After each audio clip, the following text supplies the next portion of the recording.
Baron Trump's Marvelous Underground Journey. Chapter 14. Bulger and I turn our backs on the fair domain of Queen Crystallina. Nature's wonderful speaking tube, Crystallina's attempt to turn us back.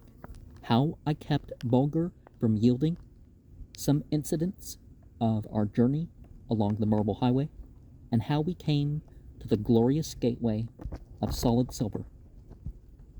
Me, the sorrowing Sebastian, loaded with as heavy a heart as ever a mortal of my size had borne away with him, did the wise Bulger lead along the broad and silent highway, farther and yet farther from the city of the Micamenkes, until at last the music of the fountains pattering in their crystal basins died away in the distance and the darkness far behind me.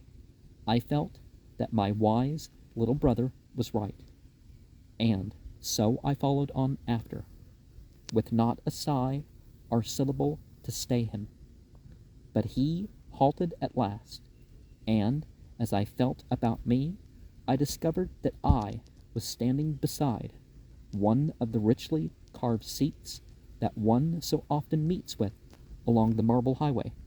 I was quite as foot-weary as I was heart-heavy, and reaching out, I touched the spring which I knew would transform the seat into a bed, and clambering upon it with my wise Bulger nestled beside me, I soon fell into a deep and refreshing sleep, when I awoke and, sitting up, looked back toward Queen Crystallina's capital. I could see the river of light pouring down its flood of white rays far away in the distance, but only a faint reflection came out to where we had passed the night. And then I knew that my faithful companion had led me to the very uttermost limit of the Micamenke domain before he had halted. Yes, sure enough, for as I raised my eyes, there, towering above the bed, stood the slender crystal column which marked the end of Goggleland, and upon its face I read the extract from a royal decree forbidding a Micamenke to overstep this limit, under pain of incurring the Queen's most serious displeasure. Before me was darkness and uncertainty. Behind me lay the fair kingdom of the transparent folk, yet in sight, lighted up like a long line of happy homes in which the fires were blazing bright and warm on the hearthstones. And some of the references to the people of paradise may have brought about that story. Did I turn back? Did I hesitate? No. I could see a pair of speaking eyes fixed upon me, and could hear a low whine of impatience coaxing me along. Stooping down, I fastened a bit of silken cord taken from the bed to Bulger's collar, and bade him lead the way. It was a long while before the light of Queen Crystallina's city faded away entirely, and even when it ceased to be of any service in making known to me the grandeur and beauty of the vast underground passage, I could still see it glitter like a silver star away behind me. But it disappeared at last, and then I felt that I had parted forever with the dear little princess with the speck in her heart. Bulger didn't seem to have the slightest difficulty in keeping in the center of the Marble Highway, and never allowed the leading string to slack up for a moment. However, it was by no means a tramp through utter darkness, for the lizards of which I have already spoken, aroused by the sound of my footfalls, snapped their tails and lighted up their tiny flash torches in eager attempts to discover whence the noise proceeded. and what sort of being it was that had invaded their silent domains. We had covered possibly 2 leagues, when suddenly a low and mysterious voice, as soft and gentle as if it had dropped from the clear starry heavens of my own beautiful world, reached my ear. "Sebastian, Sebastian," it murmured. Before I could stop to think, I uttered a cry of wonder, and the noise of my voice seemed to awaken 10,000 of the tiny living flashlights inhabiting the cracks and crevices of the vast arched corridor, flooding it for a moment or so with a soft and roseate radiance. "Sebastian, Sebastian," again murmured the mellow and echo-like voice coming from the very walls of rock beside me. Hastily drawing near to the spot whence the words seemed to come, I laid my ear against the smooth face of the rock. Again the same soft, sighing voice pronounced my name so clearly and so close beside me that I reached out to grasp Crystallina's hand, for hers was the voice. The same low, sweet voice that had told me of her sorrow in the spectral garden, but there was no one there. In reaching out, however, I had passed my left hand along the face of the wall, and it had marked the presence of a round, smooth opening in its rocky face, an opening about the size of a rainwater pipe in the upper world.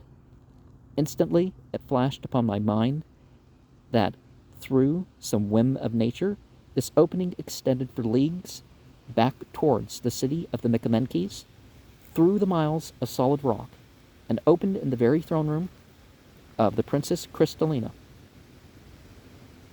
Yes, I was right, for after a moment or so again, the same low, sweet voice came through the speaking tube of nature's own making and fell upon my eager ear. I waited until it had ceased, and setting my mouth in front of the opening, I murmured in strong but gentle tones, "Farewell, dear Princess Crystallina. Bulger and the little Baron both bid thee a long farewell."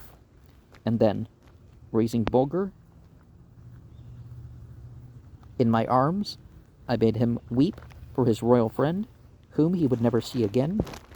He gave a long, low, piteous cry, half whine, half howl, and then I listened for Crystallina's voice. It was not long in coming. "Farewell, dear Bulger. Farewell, dear Sebastian. Crystallina will never forget you until her poor heart, with a speck in it, runs down, and the crystal throne knows her no more. Poor Bulger." It now became my turn to tear him from this spot, for Crystallina's voice, sounding thus unexpectedly in his ears, had aroused all the deep affection which he had so ruthlessly smothered, in order to bring his little master to his senses and free him from the charm of Crystallina's grace and beauty. But in vain, all my strength, all my entreaties were powerless to move him from the place. Evidently, Crystallina had heard me pleading with Bulger, and had imagined that now I would waver and stand irresolute. "Heed dear Bulger's prayer, O beloved," she pleaded, "and turn back to thy disconsolate Crystallina, whom thou madest so happy for a brief moment. Turn back, oh turn back." Bulger now began to whine and cry most piteously. I felt that something must be done at once, or the most direful consequences might ensure that Bulger, crazed by the sweet tones of Crystallina's voice, might break away from me and dart away in mad race back to the city of the Micamenkes, back to the fair young queen of the crystal throne. It became necessary for me to resort to trick and artifice to save my dear little brother from his own loving heart. Drawing his head up against my body and covering his eyes with my left arm, I quickly unloosened my neckerchief and, thrusting it into this wonderful speaking tube, closed it effectively. And thus I saved my faithful Bulger from himself. Thus I closed his ears to the music of Crystallina's voice, but it was not until after a good hour's waiting that he could bring himself to believe that his beloved friend would speak no more. After several hours more of journeying along the marble highway, a speck of light caught my eye, far on ahead, and I redoubled my pace to reach it quickly. I was soon rewarded for my trouble by entering a wonderful chamber, circular in form, with a domed roof. In the center of this fair temple of the underground world sprang a glorious fountain with a mighty rush of waters, which brought with them such a phosphorescence that this vast round chamber was lighted up with a pale yellow light in which the countless crystals of the roof and sides sparkled magnificently. Here we passed the night, or what I called the night, refreshing ourselves with food which I had brought from the kingdom of the Micamenkes, and drinking and bathing in the wonderful fountain which leaped into the air with a rush and a whir, and filled it with a strange and fitful radiance. Upon awakening, both Bulger and I felt greatly refreshed, both in body and mind, and we made haste to seek out the lofty portal opening upon the marble highway, and were soon trudging along it again. Hour after hour we kept on our feet, for something told me that we could not be far from the confines of some other domain of this world within a world. And this inward prompting of mine proved to be correct, for Bulger suddenly gave a joyful bark and began to caper about, as much as to say, "O little master, if thou hadst my keen scent, thou wouldst known that we are drawing near to human habitations of some sort." Some kind. Sure enough, in a few moments, a faint light came creeping in beneath the mighty arches of the broad corridor, and every instant it gathered in strength, until now I could see clearly about me.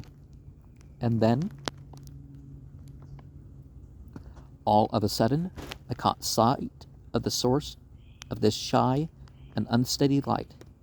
There in front of me towered two gigantic candelabra of carved and chased and polished silver, both crowned with 100 lights, one on each side of the marble highway, not the dull, soft flames of oil or wax, but the white tongues of fire produced by ignited gas escaping from the chemist's retort. It was marvelous. It was magnificent, and I stood looking up at these great clusters of tongues of flames, spellbound by the glorious illumination, thus set in silent majesty at this gateway to some city of the underworld. Bulger's warning growl brought me to myself.